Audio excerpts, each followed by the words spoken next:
My name is Phil Willburn, and we're going to be talking about a journey that we've been over the last 18 months or so, dealing with and really enabling a progressive belonging and diversity strategy. So it's kind of a case study. I'm going to share a journey.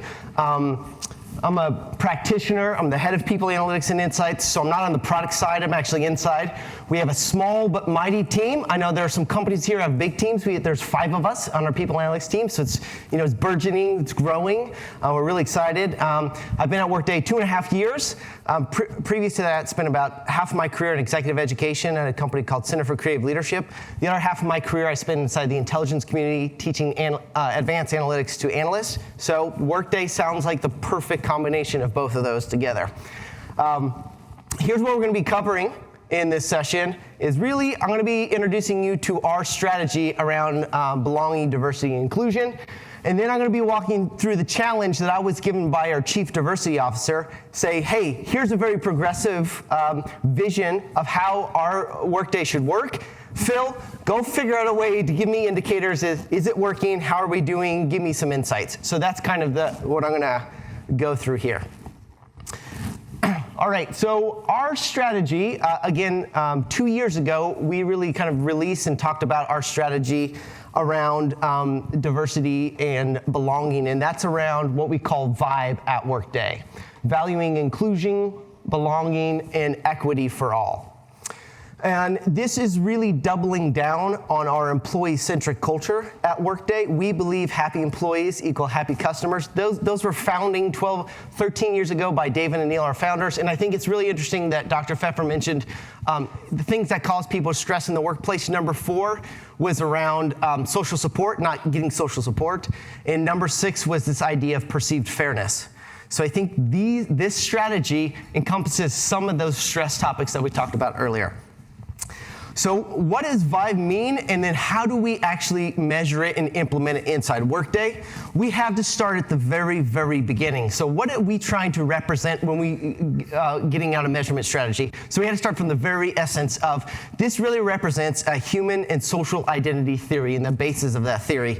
We all know as humans in the workplace and outside the workplace, we all have this need to feel differentiated, to be recognized, to be shown that we're unique. At the same time, we also have this innate desire to feel connected, that we belong, and so forth. So how do we take this tension in which this kind of idea of inclusion and belonging is based off of, and how do we think about managing it from an organizational perspective?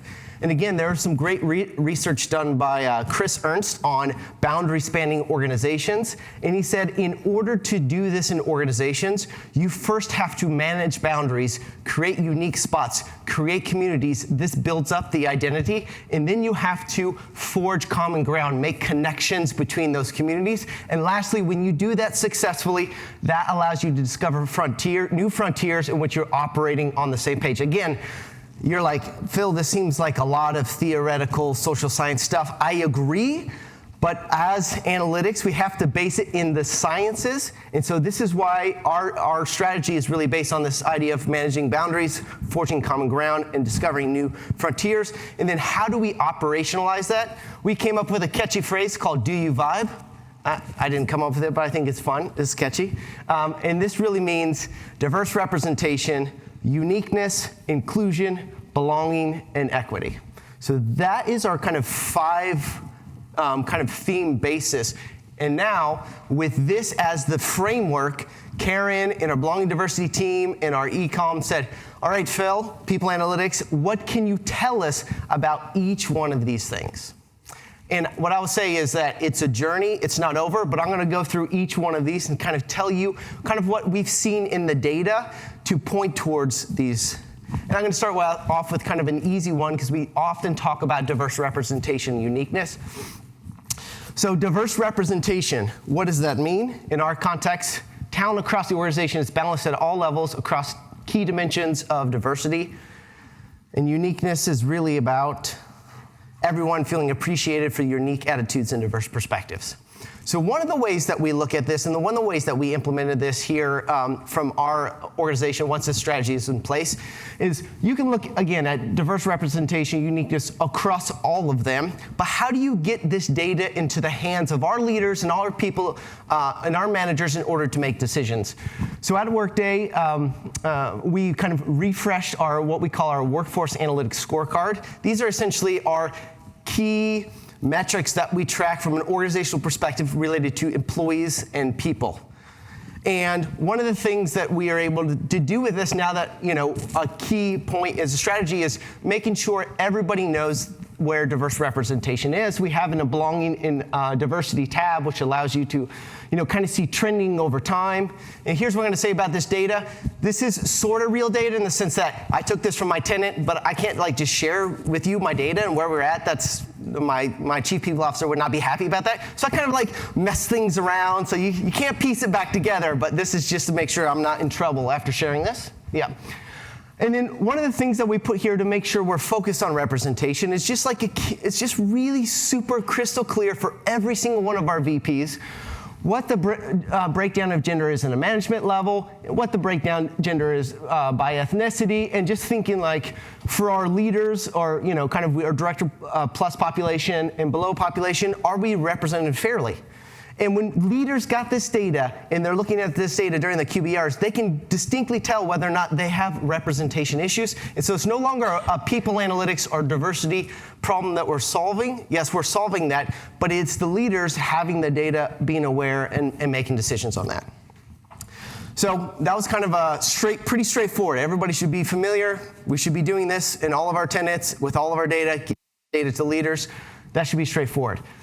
And then you take actions what really embodies this? Employee belonging councils, recruiting strategies, so forth. So again, that's pretty straightforward. I'm going to venture off the straightforward path and I'm going to just jump right in super deep, because when you measure inclusion, what the heck does inclusion mean, right?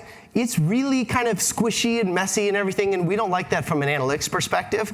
And by the definition of inclusion in our strategy is around a healthy environment when everyone is valued, respected, and included. All right, that's tough. Okay, so what are the indicators that we can point to that everybody's being included, everybody's participating? And so one of the really fun things about being in Workday is that we have this practice. It's called Anytime Feedback. It's also a feature, but Anytime Feedback is a peer recognition practice. And what I mean by practice is somebody goes out of the way and helps you. They pop open Workday. They send them hey, thanks for helping out on XYZ project. And that's been going on, and we haven't pushed it out. It's been very informal, and tons of people are doing it. And it's pretty simple to give feedback. And since we've been doing this, we've been collecting data. So this is data when we kind of turned on peer recognition feedback from 2013. You could see a mass amount of our people are using peer recognition to show other people and appreciate other people for their perspectives. But guess what? You can do so much with this data, right? You can measure the extent to which everyone is being included. Right? And so that's exactly what we went forward here. So I want to say a couple things about this network. First, it's pretty cool because it's peer-to-peer recognition. You can do really cool stuff, look at the average number of pieces of feedback people have given over time, look at what the quality of that feedback is. This person's given 7 pieces of feedback, 6 and 7, not given, but have given or received feedback from 7 people. This person has done 100. So there are various differences. You can even see organizational differences. For example, organizations that are coming into the network. This is one of our acquisitions from not too long ago, how well they're getting to integrate into the network. And lastly, what we found by looking just at this network, this is peer recognition data. It's in our tenant. It's right there. We didn't have to collect anything extra. We know from our data that if the people who leave Workday are 50% less integrated into the network than people who stay. So there's talent retention implications. We also know that our high performers give and receive feedback to 43% more people than our delivering today performers. So there are talent performance implications for this. So we take this and we start to look at this and say, what if we ran some assortivity tests, which is essentially a test for homophily to see how well we're including everybody, and look at our various stakeholders. So we can look at this by country, right? Are we including people equally by country? You can look at this by job profile. You can look at this by any of the data that you have, gender and generation. And when we tested this out, we say, what's the extent to we are recognizing and including everybody in our peer recognition network? We didn't find any significance in the way that we're kind of clumping together.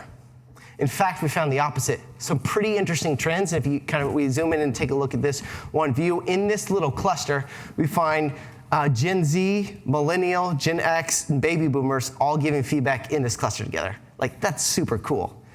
So the extent to which we now view and be able to measure inclusion and see that in the way we're giving recognition. Now, you can do it in a lot of different ways. You can use other types of networks, but this stuff was pretty easy and embedded in here, and this is a way that gave us an indication to which we are being included. The other really interesting thing about this data set, and it's related to belonging, is how long it takes for somebody, once they join Workday, to receive their first peer recognition. And that's 145 days. And we are a little bit surprised by that, right? That seems like a long time when you start a new job in a new company to be recognized by your peers by that. And so one of the things we're like, hey, I think it's taking too long for people to get ramped up here. What can we put in place to accelerate the ramp here? And we started a program called MatchUp. We use Workday Cloud Platform. And essentially, when new employees join, they opt into this idea of, I want to be connected with somebody to have a conversation about what does it mean to operate at Workday. And so we use this kind of serendipity algorithm, which takes a new employee and randomly pairs them with not randomly, I can tell more about that, but pair them with a veteran Workday employee to have a conversation about what does it mean to work here, what is the culture like, and we've seen an impact since we put MatchUp in that peer recognition network. So this is cool. This is cool where you can take this data, you see an interesting trend that you weren't necessarily looking for, and then creating a program from that trend. So that's around inclusion. Again, we're walking through the 5 factors that reinforce our vibe strategy at Workday. Belonging. This is another really hard one. There's a lot of good literature and a lot of interesting work out there on belonging. But to get to the essence of belonging is really tough. And so we kind of approached it from a different angle, but for us, this means everyone feels safe and personally feels like they're an integral part of Workday community. So how do we get to it? So let me tell you how we started to think and started to get to it. So we have a practice at Workday. It's called Feedback Fridays. We partner with the Great Places to Work to use their items from the Great Place to Work survey that goes out. And we pulse 2 to 3 items every Friday to all 11,800 of our workmates. And we have a continuous pulse throughout the year. We do a cycle every quarter. So every quarter, 4 times a year, we have a complete data set to look at. When we started to go down this path of measuring belonging, we reached out to Great Place to Work. We said, hey, you guys have been doing all of this great research, all this really, really interesting data about Great Place to Work. What do you know about the items that are the most highly predictive of employees feel like they feel connected and that they belong in a workplace? And so with that, they're like, okay, we have these items, and we checked our kind of survey pulse to see if we had these items. And these are the 6 items they said they were the most highly predictive of belonging, and we had been pulsing those items since we started pulsing it about 6 years ago, or not 6 years ago, 2 years ago. We're on our 7th cycle right now. So things like, I'm treated as a full member here regardless of my position. This essence of promotions, right? Promotions go to the best who deserve them. This is a psychologically, emotionally healthy place to work. So a lot of the things around social support and fairness that we heard from the previous one. So great. So we have a measure, an essence, and this is what we call our belonging index. So we have this belonging index. It's not just good enough to have a belonging index. What the heck do you do with a belonging index, right? You measure it on how consistently the various demographics are in your organization and what you care about, right? Again, fake data, because I know people are like, oh, this could be controversial. I had to make this fake, right? But what you do is you look at the extent of which these generations, ethnicities, genders, management levels, geographies score consistently across there. And what we specifically do is look at the differences. We don't say, are they 90% or 50%? We look at the differences between various groups and say, is this an area we need to investigate? Is this an area we need to look into? That's great from like maybe a corporate HR perspective. We need to have this data, but who really actually does the actions in organizations? It's the business leader, it's the frontline leader. So it's not good enough to just have this index and share it with Chief Diversity Officer and the e-com members and HR. You actually need to get this out. And so we put it on our workforce analytics, right? We're pulsing all of our data. It's in Workday. We're pulling it. We have this kind of scale we call the belonging index.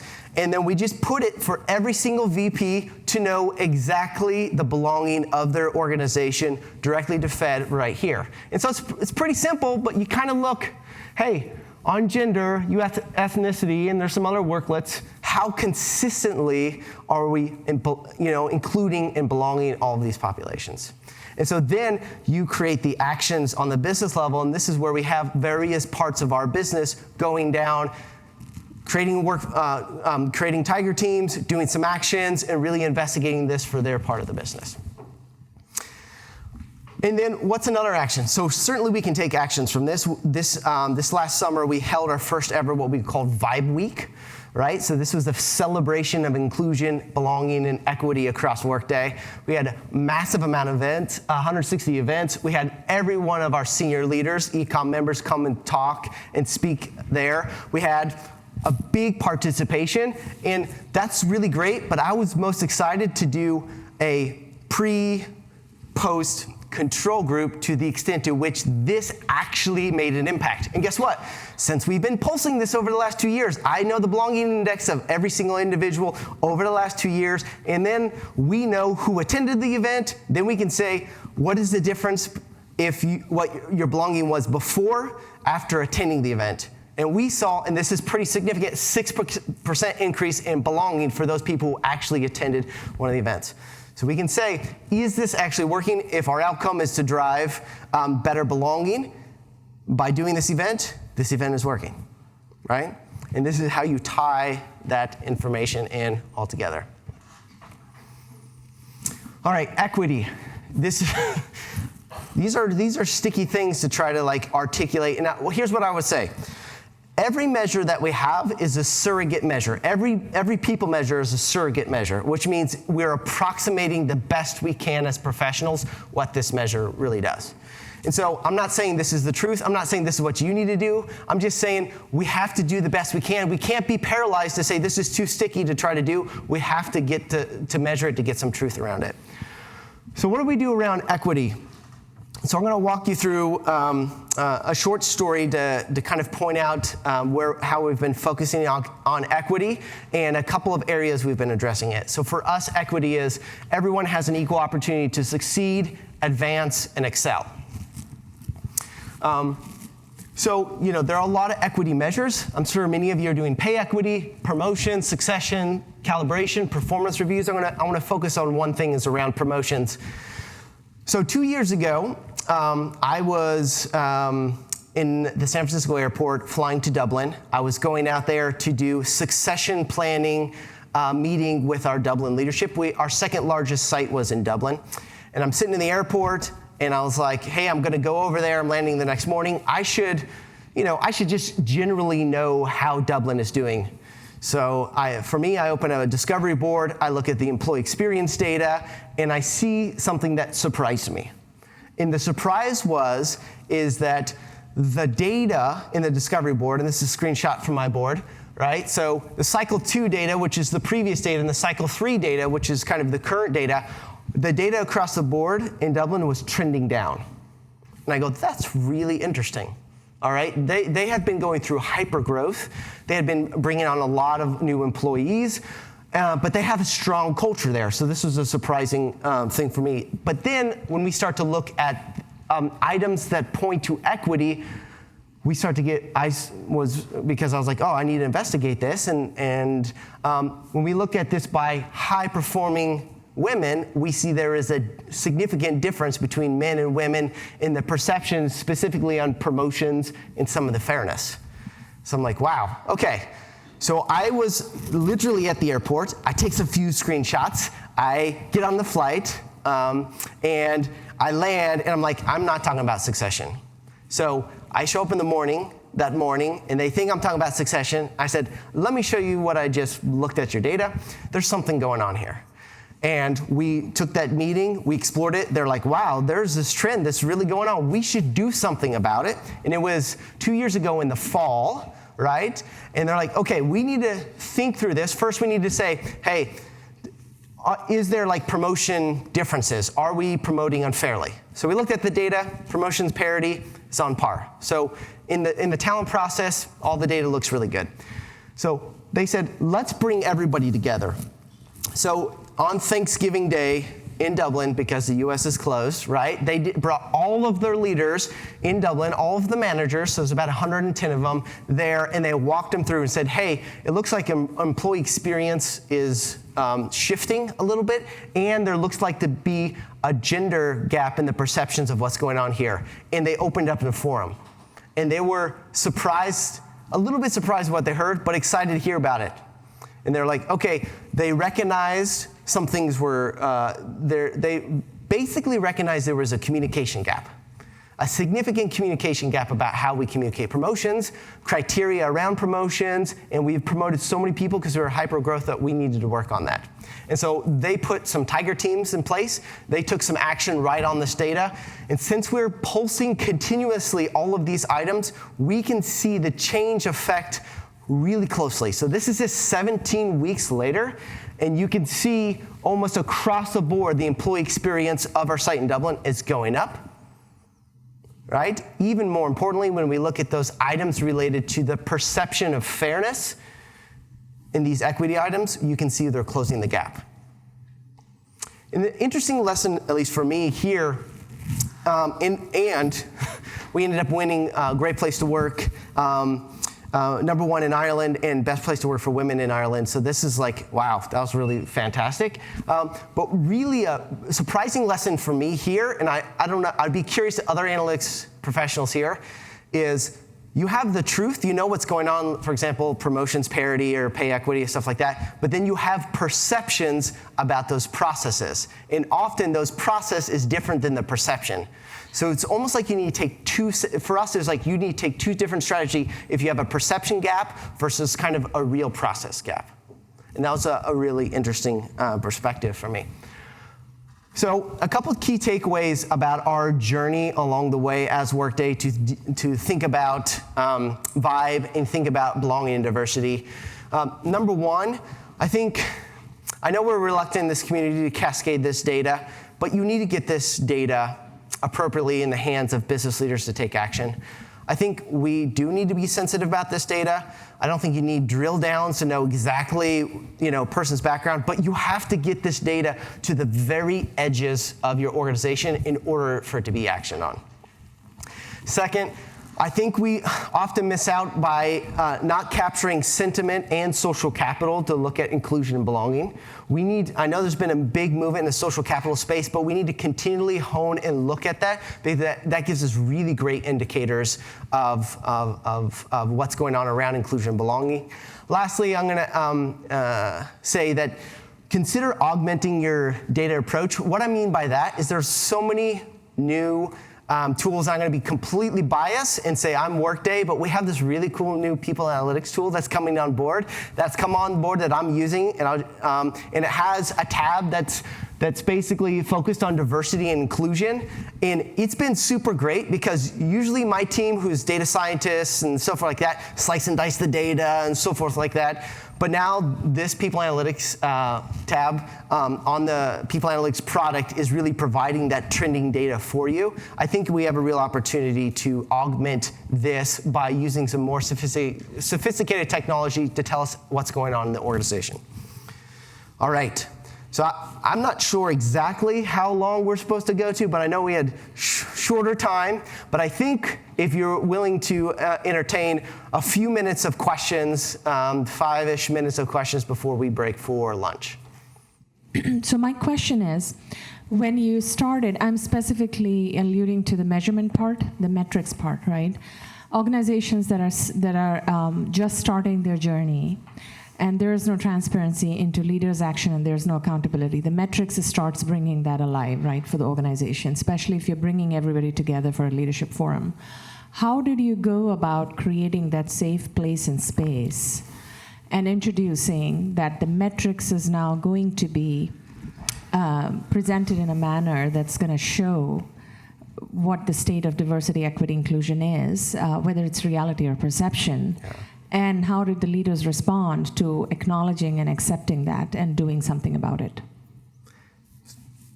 Great, great question. Here's what I'm going to say. Workday is a very positive, trusting, employee-centric culture. Analytics did not drive that into them, but I'll give you a case in point. We have a every manager at Workday has a dashboard. We call it the Best Workday Survey dashboard. That dashboard is basically more or less live. When people fill out their Friday survey, that data goes directly on the dashboard. So they know at every moment where their team stands. All right, so we've tried to build in practices where we push data as far out as possible, but I agreed, you have to have a culture of trust and accountability in order to do that. And I just give credibility to our founders and to the hiring practices and to building a great culture that's really enabled that. But building that great culture, but then reinforcing it with data all the way down to the people, all the way down to the edges has really made that possible. So, you know, how we share this data seems to have changed a lot over the past 10 years. I mean, I think about 10 years ago, if there was a process issue that I discovered, you know, what do you do with it? There's concerns about that becoming discoverable, and how do you share that information? So now it seems like much more companies are more willing to share, but I'm still always in the back of my mind worried about that. So, you know, you need to get the information into the hands of leaders in order to take action. Have you had any? How do you navigate that and you know, that partnership with legal and those concerns about things being discoverable? It's like you just want to do better. You just want to fix everything, and you can't fix it unless we get it out there and talk about it. This topic is really, people are changing their cadence in the way they talk about belonging and diversity data. They're changing their mindset, I think, there. We still have legal stuff. I'm not, for example, I don't publish promotion parity to every single one of my leaders all the time. Like, that is just a can of worms. Like, first of all, if for me to describe that to one of my business leaders is going to be, you know, they're savvy, but it's going to be tough. But we are very selective. We want to say what does impact eventually those processes we care about. So that's why we focus on the networks, right? That's why we focus on the sentiment to the idea that whether or not I feel like I belong here, or I feel like I'm included, or I feel like this is a safe place, because those are things then we can take actions towards and then monitor those maybe sticky legal issues where we don't have to push that out. So what you didn't see here is we had probably 30 or 40 ideas and maybe 30 or 40 metrics we could have pushed there, but we really narrowed it down because everybody's flooded with data. I don't think in the analytics community we need any more sophisticated data and stuff like that. What we actually need to do better of is telling a story with that data. And that's why, you know, when we can tell a story with that data, it has more impact, right? So we made decisions that weren't legally controversial, and we highly focused on the story we want to tell by that insight we're providing. And I think that's made it more consumable and open in the organization. Thank you guys very much. Enjoy your lunch, and we'll be around the rest of the conference if you want to chat. All right, thanks.